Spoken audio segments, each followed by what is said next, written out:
કિંજલ રબારીના આખા વિવાદ વચ્ચે ચૌધરી સમાજે પણ માંગ કરી કે અમારી દીકરી પણ પાછી આપો અને એના પછી 18 તારીખે એક ચૌધરી સમાજની મોટી મીટિંગ પણ મળવાની હતી અને હવે એના વચ્ચે એક વળાંક આવ્યો છે. જે ચૌધરી સમાજની દીકરીએ લવ મેરેજ કર્યા હતા એનો એક વિડીયો વાયરલ થયો છે અને જેની અંદર એ આજીજી કરતા પણ જણાઈ રહી છે કે ચૌધરી સમાજને રબારી સમાજ આ વાતને સમજે, મારો માળો વિખાવા ના દે. મેં મારી મરજીથી લગ્ન કર્યા છે ને મારી ઉપર કોઈ દબાણ કરવામાં નથી આવ્યું. તો બધાને એ રિક્વેસ્ટ કરતા પણ જણાઈ રહ્યા છે કે એમના બાળક ઉપરથી પિતા કે માતાનો છાયો દૂર ના થાય ને એવો ચૌધરી સમાજ અને રબારી સમાજે નિર્ણય લેવાની વિનંતી પણ કરી રહ્યા છે. તો આ વિડીયો જુઓ અને પછી કોમેન્ટ કરજો કે આના વિશે તમે શું કહેવા માંગો છો. જય દ્વારકાધીશ. મારું નામ ચૌધરી કંકુબેન જગમાલભાઈ, મારું ગામ રૂની.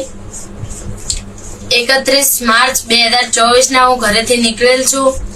પૂર્ણ ગામના મહાદેવ રબારી એમની સાથે હું ગયેલી છું. હિન્દુ રીત રિવાજ મુજબ મેં લગ્ન પણ કરી લીધા છે અને મારે 1 વર્ષનો છોકરો પણ છે.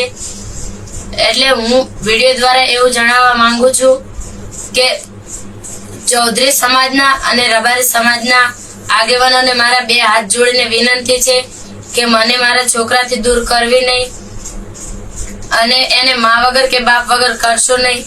જે તે નિર્ણય લો એ અમારો માળો ના વિખાય એવો લેજો. વડીલોને મારી આટલી વિનંતી છે. તો હું વિડીયો દ્વારા એવું જણાવવા માંગુ છું કે મને કોઈ બ્લેકમેન કે એવું નથી કર્યું. હું મારી મરજીથી આવી છું અને હું બહુ ખુશ છું મારી જિંદગી.